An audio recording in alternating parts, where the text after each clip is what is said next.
Hello class. Today we're going to talk about partial derivatives. Partial derivatives are a topic from multidimensional calculus that allow us to discuss the derivatives of functions that have multiple independent variables.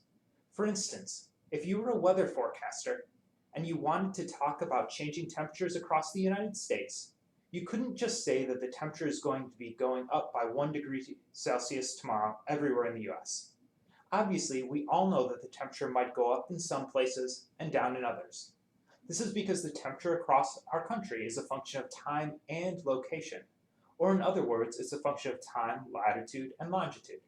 So if you want to talk about changes in temperature, which of course means talking about the derivative of the temperature, then you need to talk about changing temperature as a function of what location you're at.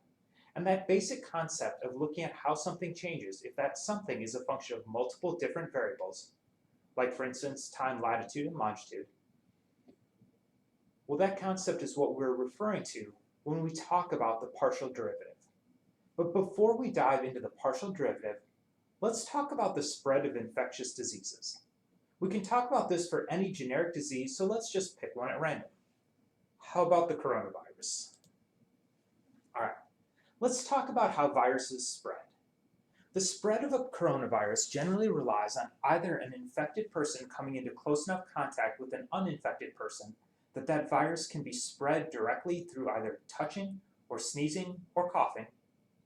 It can also spread indirectly if it stays active on a surface touched by or sneezed on by an infected person until a non-infected person touches that same surface. So obviously we can make a basic assumption that the number of new infections will be equal to the number of people currently infected times the infection rate that determines how many new people each sick person infects. This is a really simple way of looking at the problem, and it's probably too simple to be very useful.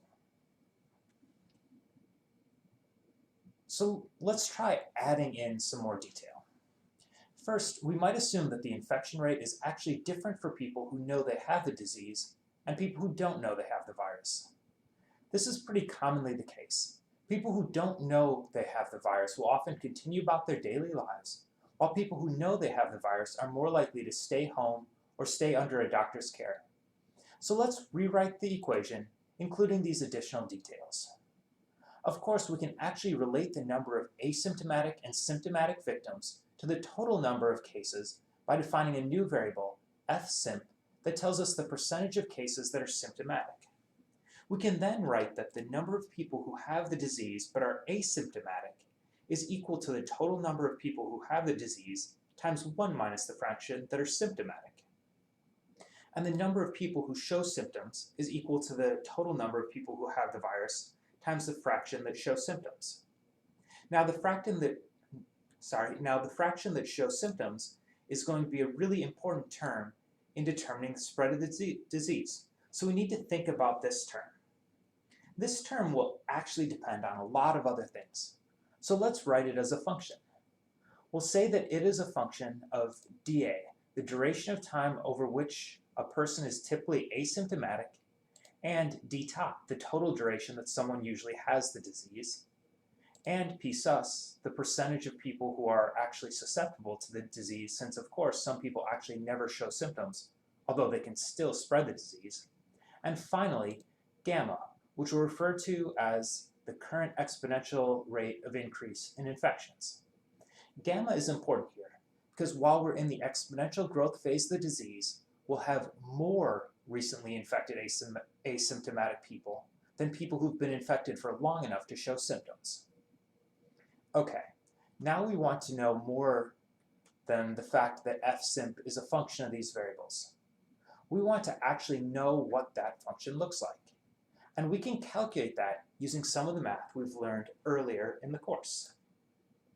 But since that's not the focus of this lecture, I'm just going to show you the details of the calculations really quickly, and we'll jump to the solution. We find that fsimp equals negative dA over dtot minus dA minus gamma dA minus 1 plus the square root of dA over dtot minus dA plus gamma dA plus 1 squared minus 4 dA over dtot minus dA all over negative 2 dA over dtot minus dA times p-sus. Okay, that equation is pretty ugly, but let's just go ahead and plug in some realistic values and see what we get. Let's try a value of about 7 days for the length of time between when someone is first exposed to the virus and when they first show symptoms. And let's assume that it takes 21 total days on average between when someone first gets infected and when they are finally rid of the virus, which of course would mean that a person only shows symptoms for 14 days. Next, let's assume that only 70% of people who contract the disease actually show noticeable symptoms. This seems like it might be reasonable, since it seems that children in particular can be vectors, or in other words, passive carriers of the virus, even without getting sick. And finally, let's assume that the current exponential growth term is about 0.4 per day, which seems to roughly match the current spread of the virus in the US. Alright, if we plug in all these values, we find that the fraction of people with the coronavirus who are showing symptoms would be 0.167. Or in other words, only about 16% of the people who have currently been infected have even so much as a sore throat or a cough right now. Now keep in mind this is based on a lot of assumptions. The doctors don't know for sure yet how long the incubation period, DA, actually is. We also don't have a great idea about how long the total duration is or what the total exponential growth rate gamma is. And that value of p sus is very uncertain because we've not tested enough of the population to see how many seemingly healthy people have it and will never show any symptoms. So this is my best guess estimate right now. But keep in mind, if we instead guessed that gamma was just a little bit higher at 0.6 and p sus was a little bit lower at 0.3, then we'd calculate that only 5% of the people who currently have the virus are showing symptoms. Okay, let's clean things up a bit. Alright, if we clean these things up, we can see that the number of new infections will be equal to the infection rate for asymptomatic people times the number of total infected people times 1 minus the fraction of infected people that are symptomatic, plus the infection rate of people who are symptomatic times the total number of infected people times the fraction of them that are showing symptoms. And we'll remember that the fraction of the people who are symptomatic is a function of the duration of infection before symptoms, the total duration of the disease, the percentage of people who are susceptible to the disease, and the exponential growth rate of the disease. And we'll also remember that this fraction is probably something like 5 to 20%. Okay, next let's talk about the infection rate for symptomatic and for asymptomatic individuals. Okay, we know that coronaviruses can be transmitted either through person-to-person contact or through contact with surfaces on which the coronavirus seems to be able to stay alive for a period of days to a week or so. So really, we can write that the infection rate will be equal to the number of people infected through person-to-person contact plus the number of people infected through contact with contaminated surfaces. Alright, let's think about how each of these types of infection actually works. At its simplest, the number of people infected through person-to-person contact will be equal to the transmission rate for person-to-person contact multiplied by the number of people that each infected person contacts. Of course, each of these depends on some underlying properties of the disease and also the choices that each and every one of us makes. For instance, we could estimate that the actual person-to-person transmission rate is equal to some constant, which I'm calling TR P to P here, that is related to the infectiousness of the disease multiplied by 1 over 1 plus the social distance that people keep between each other squared. Just so you know what this function actually looks like, here's a plot of 1 divided by 1 plus s squared. We can also make an educated guess about the sorts of things that affect how many people every infected person will contact. We write that it is equal to EX for number of excursions squared times the underlying density of public spaces wherever you live. So if you think about it, this is telling us that the number of people that you contact will increase with the square of the number of trips or excursions that you take per day. It increases by the square of the number of trips that a person takes, because we're assuming here that everyone's behavior is the same. So if everyone takes more trips, then the amount of people they encounter on each one of those trips will be higher. The number of people contacted on each trip will also depend on the underlying density of the people in the city they live in. This parameter will be higher for cities like Miami or New York than it will be for Tallahassee. But even Tallahassee will be much higher than rural areas like Crawfordville or Wakulla. Okay, so now if we multiply these two terms together, we have a decent estimate for the number of people infected through person-to-person transmission. But now we need to think of that other mode of transmission through contact with surfaces. All right, the number of people who get infected through surfaces will depend on the transmission rate for contact with surfaces multiplied by the number of surfaces that people are contacting. We can estimate that the contact transmission rate will be related to some underlying infectiousness rate for this coronavirus on surfaces, which we will call TR-con, multiplied by the length of time that the virus persists on surfaces, divided by 1 plus the frequency with which those surfaces are cleaned times the viral persistence. Just so you know what that function looks like, here it is. And finally, we need to estimate the amount of surfaces that people are contacting. And, like for the number of people that a sick person is contacting, this is probably proportional to the number of excursions each person takes squared multiplied by the underlying density of the city. And this entire equation should be equal to the number of people infected through surfaces. All right, let's add these two equations together, and let's say that they're equal to the infection rate for asymptomatic individuals. All right, we've now calculated that the infection rate of asymptomatic people is equal to the virus-specific person-to-person transmission rate times 1 divided by 1 plus the typical social distance maintained squared times the number of excursions a typical person goes on times the density of public spaces in the city plus the transmission rate of the virus through contact with surfaces multiplied by the length of time that the virus persists on surfaces divided by 1 plus the cleaning frequency times the viral persistence time, all multiplied by the number of excursions per person times the density of public spaces. Okay, that's a mouthful, but it's a useful equation. We also need a similar equation for symptomatic people. That equation is likely very similar, but with a few slight modifications. First, we know that symptomatic people are blowing their noses and coughing and generally just spreading the disease to a much greater amount, and hence the transmission rate will be higher both for person-to-person transmission and for transmission through contact with surfaces. We don't know how much more infectious they'll be, so let's just make a new variable that we'll call S for snottiness, and we'll multiply the snottiness by the transmission for both person-to-person and contact with surfaces.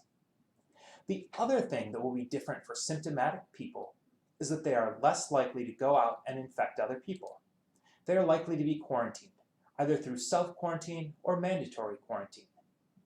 In that case, the amount of people they encounter will decrease, so we can replace excursions squared with excursions times 1 minus quarantine times excursion. In this term, Q for quarantine represents the proportion of sick people who are quarantined. We can now write the equation for the infection rate of symptomatic people as the infection rate equals the snottiness times the person-to-person transmission rate times 1 over the social distancing squared times the number of excursions times 1 minus the proportion of sick people quarantined times the number of excursions times the public density of the city plus the snottiness times the transmission rate through surfaces times the viral persistence time divided by 1 plus the cleaning frequency times the viral persistence time times the number of excursions times 1 minus the quarantine proportion times the number of excursions times the density of the city. Next, we can plug these into our equation for the infection rate of asymptomatic people and the infection rate of symptomatic people. Also, let's not forget that fsimp is not actually a constant. It was a function as well. We determined it earlier in this toolbox.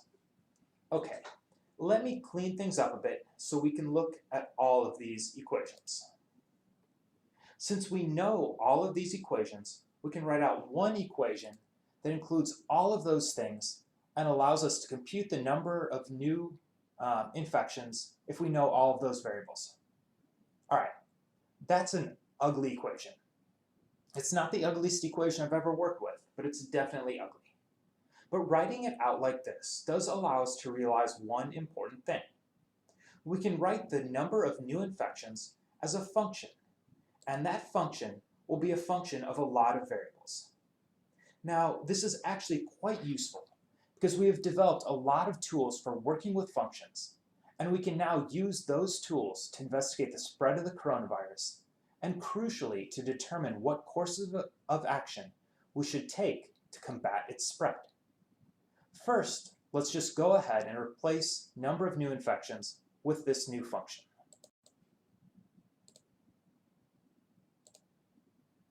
Then, let's get rid of those equations at the bottom that are just kind of ugly, and the one at the top that we don't need anymore. And let's move everything up to give ourselves some space to work. Okay, our next step is going to be to remind ourselves what each one of the variables in that function is, and to estimate what their values might be. N tot is the total number of people already infected. We don't really know what this value is. On March 18th, when I'm recording this lecture, the total number of positive tests for the disease has passed 6,000. This is unquestionably a huge underestimate of the total number of people who have the disease, so we will guess that the actual number is 60,000. Next, we've got TR-P2P, which is the transmission rate for person-to-person interactions, and I'm going to guess that it equals 10 to the negative 4. It may seem like I'm making this number up, but it actually comes from poring over the data that we've got on the coronavirus to come up with a value that makes sense with how rapidly the virus has spread in different countries. Next, we have SDIST, which is the social distancing that people keep between each other when they're in public. I'm going to start off by assigning this parameter a value of 0, since most people, at least as recently as a week ago, were still shaking hands and otherwise touching in public. Next, we've got the number of excursions or trips per day. This basically means every time you go into a different location that has multiple people. It could mean every time you walk into a store, or into a classroom, or go into a different building at work, or the cafeteria. I'm going to assume that in their normal lives, most people go on something like 12 trips per day. After that, we've got dpublic, which is the density parameter. I'm going to assign a value of 1 for the density parameter for a normal city like Tallahassee. But remember, this will be higher for Miami and lower for Crawfordville. Up next is TR-Con, which is the transmission rate for contact with surfaces. I'm going to guess that it is 10 to the negative 4 as well. After that, we have V-persist, which is the length of time that the virus can survive on a surface. I'm going to estimate that that is equal to 7 days. Next is C-freq, which is the frequency with which surfaces are cleaned. I'm going to estimate that C-freq is typically equal to once per week, or 1 over 7 days. Then we have S, which is a factor calculating how much more infectious someone who is showing symptoms is relative to someone who is not showing symptoms. I'm going to estimate that this is equal to 5, because we know that symptomatic people will be coughing and sneezing and generally spreading the virus over a much wider area. Next, we've got Q, which is the proportion of sick people that are actually quarantined and don't go out at all. I'll estimate that Q is normally equal to about 0.5, because probably 50% of people with a common flu will completely stay home and not go out at all. After that is DA, or the duration of time that a person is asymptomatic, which is probably about 7 days. And then we've got DTOT, which is the total duration of the disease, which I'm estimating is equal to 3 weeks or 21 days, meaning that people are asymptomatic for 1 week and then symptomatic for 2 weeks. Next, we've got gamma, which is the exponential rate of increase of the disease, which currently seems to be about 0.4 per day. And finally, we've got p-sus, which is the percentage of people who are susceptible to the disease, which I'm estimating at 70% or 0.7. Remember, all of these equations and parameters are just things that I'm estimating.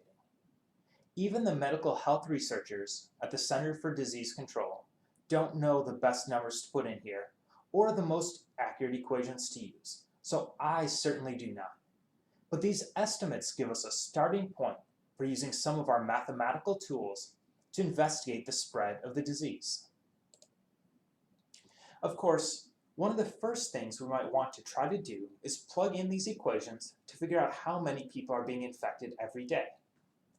With these values, we can compute that fsimp, the proportion of people showing symptoms, equals 0.167. We can calculate that asymptomatic, the infection rate for symptomatic people, equals 1.06. We can also determine that asymptomatic, the infection rate for people who are not showing symptoms, equals 0.425, and the total number of people infected per day equals 31,890. Of course, that's an estimate, and that's kind of scary, and it may not be accurate since I had to estimate a lot of these numbers, and crucially, a lot of these numbers are based on the assumption that nobody has changed their behavior as a result of the coronavirus outbreak. Luckily, many people already have, and in fact, one really important thing we can do with these equations is to actually investigate which changes we could make that would be the most important. In order to do that, let's actually investigate these different parameters. Some of these parameters, which I just colored in blue here, are parameters that are underlying properties related to the virus. There's nothing that we can do to change them. They're dependent on the biology of the virus and the biology of us humans. One of these parameters, in purple, is just an underlying parameter of the cities in which we live, so there really isn't much we can do about it either. A couple other parameters in green are parameters that could change during the outbreak, but that we don't directly control ourselves. However, there are 4 important parameters here that we as a society can directly control. First, there's the social distance that people maintain between each other. Next, there's the number of excursions that each person takes per day. We can also control the frequency with which touched surfaces, like doorknobs, are cleaned. And finally, we can control the efficacy with which we identify and isolate symptomatic individuals. Note that these 4 things are some of the main interventions that are possible as we fight the spread of the coronavirus. One question we might want to ask is just how important these different interventions are and which ones will do the most to curb the spread of the coronavirus. Now, if we think about that, we know that we want to make our function f of n tot, trp to p, sdist, ex, dpublic, trcon, vpersist, cfreq, s, q, da, dtot, gamma, psus smaller. And we want to make that function smaller as quickly as possible. If we want to make it smaller as quickly as possible, that means that we want to make its derivative as negative as possible. But unlike the functions we calculated in the previous toolboxes, this function is a function of many different variables. And we want to decide which of those interventions, which we can equate to sdist, ex, cfreq, or q, will make the greatest difference in slowing the spread of the disease. To do that, we will need to calculate the partial derivatives of f.